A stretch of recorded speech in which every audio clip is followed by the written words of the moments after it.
Kilo Uniform 4, Foxtrot Lima. Kilo Uniform 4, Foxtrot Lima. Over. Roger, Roger, Foxtrot Lima. What's the name there? Roger, Roger, Foxtrot Lima. What's the name there? Tracy. Tango, Romeo, Alpha, Charlie, Yankee. Over. Roger, Roger, Tracy, and whereabouts are you, sir? What's your location? Roger, Roger, Tracy, and whereabouts are you, sir? What's your location? I'm in Paint Rock, Alabama. That's northern Alabama. Over. Roger, Tracy, and what radio are you running today, sir? Roger, Tracy, and what radio are you running today, sir? I'm running an FT-891. Yaesu FT-891. Over. Alrighty, that older radio or newer radio? Alrighty, that's older radio or newer radio? It's a newer radio. Over. Okay, so you have probably an adjustable transmit bandwidth. We want that set on wide, which is 100 to 2900. On your AOS, your TBW, we want it wide, 100 to 2900. Roger. We want it wide, 100 to 2900. Roger. Roger, Roger. Actually, we went through this a couple of weeks ago, but I had to take some notes and work on it afterwards, and I just wanted to check in again today and see how it's sounding after I've made the adjustment. Over. Roger. Well, it's got a good top end. I just wanted to be sure it was as best as it could be. And so you're in that 100 to 2900. Is that a Roger? And so you're in that 100 to 2900. Is that a Roger? Roger, Roger. Excellent, excellent. Now, let's see, and your compressor processor's on at a 3. Is that a Roger? Let's see, and your compressor processor's on at a 3. Is that a Roger? That's a Roger. Okay, and your ALC, as you say the word audio, adjust your mic gain until your ALC meter is running 2/3 or 7. Until your ALC meter is running 2/3 or 7. Audio. Okay, let me make an adjustment.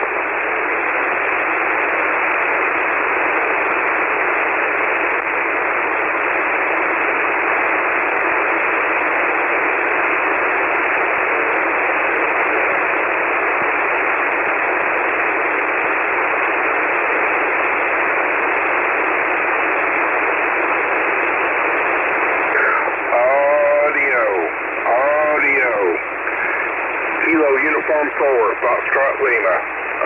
Roger, Roger. That looks really good. Why don't you tell me the best thing you like about your radio? That looks really good. Why don't you tell me the best thing you like about your radio? Well, I guess the best thing I like about it is the fact that it has a separatable head and everything. And so this is going to be my Mobile 70 that had the separatable head, but I did not have the separation kit for it. So when I bought this one, I went ahead and got the separation kit. So I'm going to mount it in my truck, and then I'll use something else in the house. Over. Oh, Roger, Roger there. Tracy, I just went over to my local antenna, which is a 7300 on the dipole, and your audio is really nice. Before that, I had been listening to my Kentucky SDR, and the SDRs roll off on the lower frequencies, like 250 cycles or so. They start to roll off. So that 7300 is good down to 100 cycles. And my house monitor system has a subwoofer in it, so I'm good down to 40 cycles there. But you're really sounding nice, just like you are right now, Roger. Roger, Roger. I appreciate that, Jim. Yeah, that's what I wanted to hear. Over. Yes, sir. Now tell me some more about your antenna system, Roger. Okay, right at the moment I'm just running a 40-meter quarter wave wire at about 8 feet, and when I talked to you earlier, I had a random wire fed by a 9-to-1 Unen and I had just bought that onion. Well, it burned out or something because the SWR went crazy on it. So I returned that, and I have not put the random wire back up yet. But I'm running a quarter wave 40 and 15 wire with a counterpoise. Over. Roger, really sounding good. I wish I had a better copy on you. I didn't zoom around, but I should have. Why don't you tell me some more about something I don't know about, and I can look around and see if one of my SDRs is hotter now than what it was. Okay, we'll do. Now than what it was. Okay. Like I talked to you before, I was actually only about the same length as this antenna, which is a quarter wave on 40, but it was fed by a 9-to-1 onion, and that onion failed. So it was made in China, so I sent it back and got a U.S.-made 9-to-1 onion, and I'm planning on putting that up with a longer wire antenna. And as you're supposed to do, I'm going to avoid all half-wave segments of any of the bands I'll be operating. But at the moment, like I said, I'm just running a quarter wave 40-meter wire, which I operate on 40 and 15. Over. Roger. Well, it's sounding really good there. Gosh, I'm not sure that.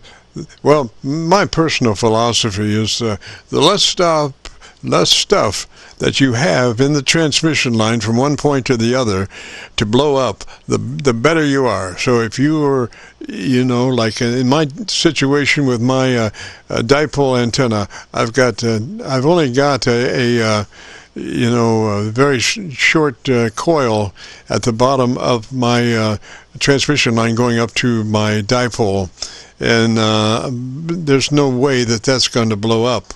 It's just like about 9 turns of RG8 or something like that. Roger that, Jim. I've always felt the same way too. I like the simple antennas, and that's why I've kept this one up as a backup. But I probably am going to replace this one with just a 40-meter inverted B, and that way I can always fall back on it if I need to. And 40 being my favorite band, that's the one I'm going to use the most anyway. Over. Roger. Now, just remember, as you go on a slant antenna, it's important that both ends of your antenna seem to go at about the same angle, up or down. There has to be a relationship, in kind of an even relationship of what you do with that antenna, whether it's 8 foot off the ground straight out, or they both are vertical antenna or slant antennas, as long as there's a similarity between the one and the other. Because my situation was I had one half of my antenna was way up in a tree, and the other half was kind of from about 13 feet down to about 8 feet. And I never could really get the SWR out of that because, and I found out that later when I lost my high spot in the tree, and I had to go to about the first limb on that tree instead of way up, and all of a sudden all of my SWR just went away. It was like 1-to-1 almost. And I'd spent almost 4 years trying to get that antenna SWR down, and it just took an accident and the deal was that the one end wanted to see something reciprocal of what was happening at the other transmission line, or not transmission line, but radiating wavelength. Roger? Roger. Yeah, it sounds like it became unbalanced, and the dipole is designed to be a balanced antenna, so it kind of lost that, I guess. Over.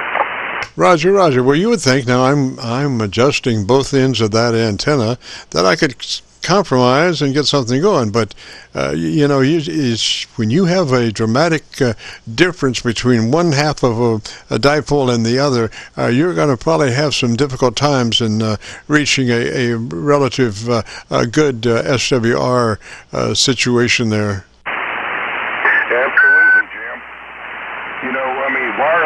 one thing, but it's not the only thing, because anything those elements come close to are going to detune it to a certain extent, and when you're detuning it, you're doing the same thing as changing the antenna length. Over. Yes, sir. That's really true. So, if you happen to cross by some limbs or something before you get to the insulator, I would definitely, and depending on the power that you might be running, I would put some kind of a double insulation if it goes over a limb or something like that, because the tips of those antennas is if you look at the waveform, that your current is at the close end and your voltage is at the far end. And I had a situation where my end went over a limb right before it went to the insulator, and I looked at it one time, and I actually had burn marks on. I was using some kind of RG59 or something as a radiating antenna part, and it actually had burn marks through the insulation to the limb. So I did replace that with a water hose section that insulated right where that limb was.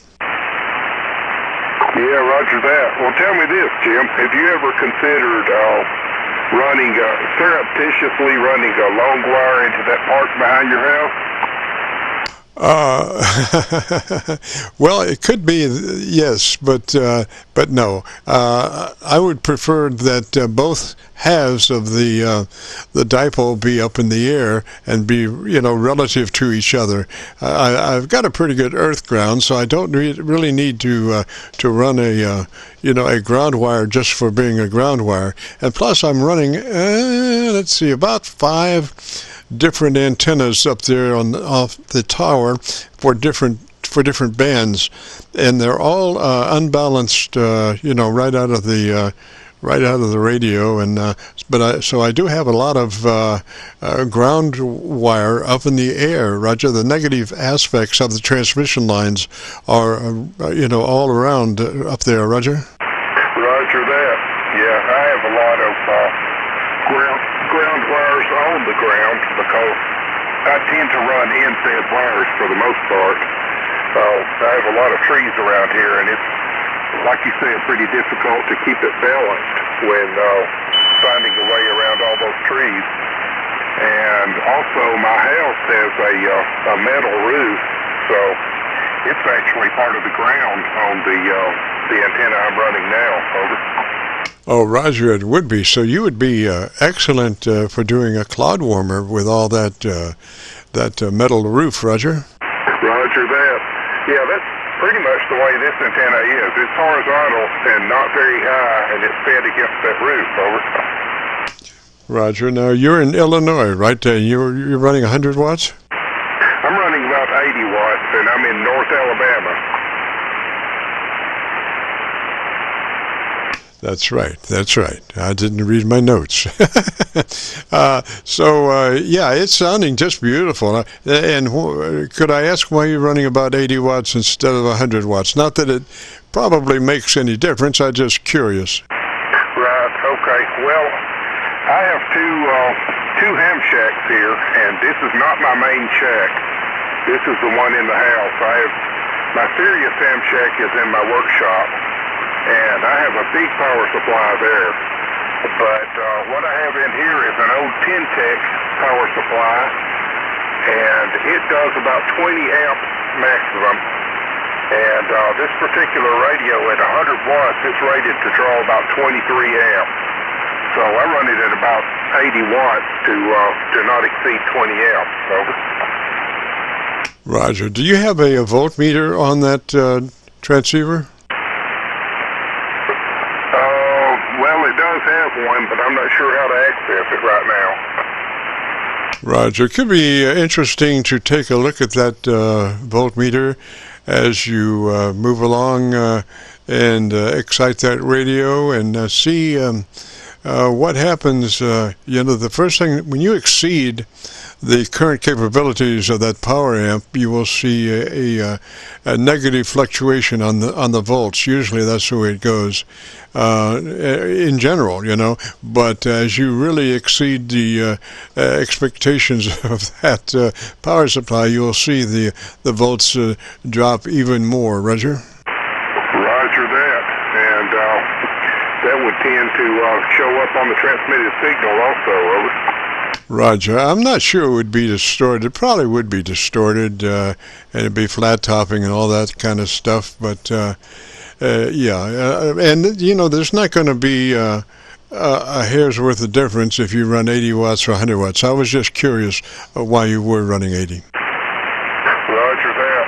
Yeah, I thought about putting a battery in line, just about a 10 ampere AGM battery, and use that to take up the, you know, any voltage or any current spikes that go above 20. But really, just 80 to 100 watts. I don't think there's any point in even doing that. Over. No, but that would be the way to do it. That would be the way to be able to run 100 watts off that battery, and then the power supply can charge the battery all the time, keep it up to snuff, and even get in the fray as you start taking the top off that battery charge. Usually those batteries are charging at about 13, 14 volts. Roger? Roger that. Yeah. Well, at 13.8, it should be float charging it, and so it won't ever overcharge it at that point. You have to get up to around 14.3 or something like that before it starts actually pushing a charge into the battery. So all that would be doing is just kind of keeping it from draining it below the full charge level. Over. Yes, sir. Yes, sir. Now that you would be running that battery, you would be keeping your nose active, listening or smelling for just the slightest a bit of irregular odors, because sometimes when those batteries start collapsing, they start getting very warm. And the thing is, you want to definitely, if you had one and it started getting warm, you definitely want to cut it loose and get it outside as quick as possible, because the next step is a loud noise. Yeah, roger that, and I've had that happen before too. It's not a lot of fun. Over. No, at one time I was running 3 of those smaller batteries in tandem with each other, in parallel with each other. Worked out fairly well, but now I've just got one big one, and it's got a 10 amp charger on it, which I left over from the other circuit, and I just probably would be better off. I had that for my 2-meter radio, mainly my 2-meter and 70 centimeter radios, and it worked out really well there. But I haven't been using those in a long time, so I could probably go to something like a 1.5 amp charger on that battery. I'd probably feel a whole lot better about that. Yeah, Roger. I actually have a battery kind of like that. It's a 18 amp AGM battery, and I use it to power some small 12-volt items in the shack here, and primarily an audio amplifier for my I don't want to say sound system, because that would be giving it too much credit. But anyway, I could actually incorporate that into my radio setup. Now that I think about it, I think it will be about the right size. Over. Roger. Well, like I say, our system here is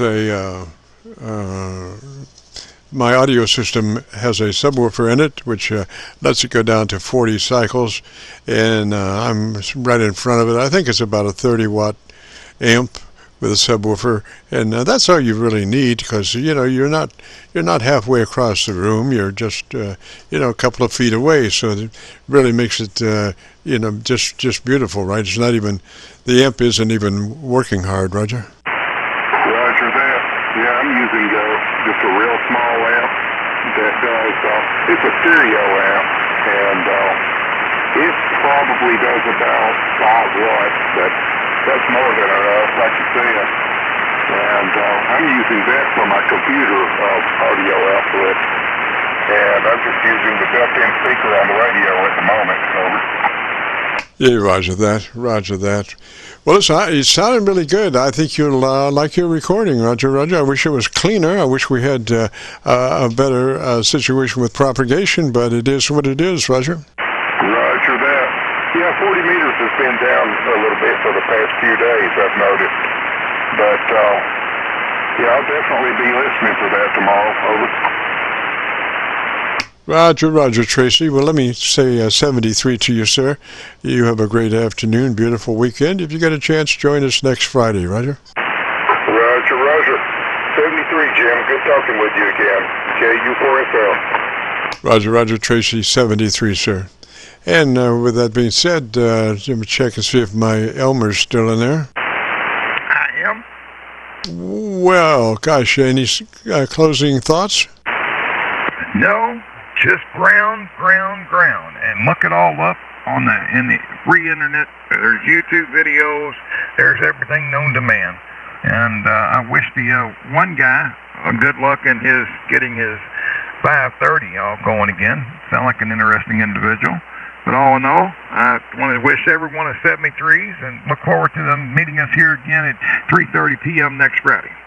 Roger. Keep that microphone system working just like it is. The same proximity to it, same way you're doing it. Man, that's just beautiful wall-to-wall audio, Roger. That's what I'm doing, Jimmy. I'm taking your advice there, and that's where I've got it at right now. Right at the outside of the left-hand corner of the lips, and then GTO. Roger, sir. Sounds just beautiful. And with all that being said, we got to get out here and return this frequency back to normal amateur radio use. This is KC9VKV, clear.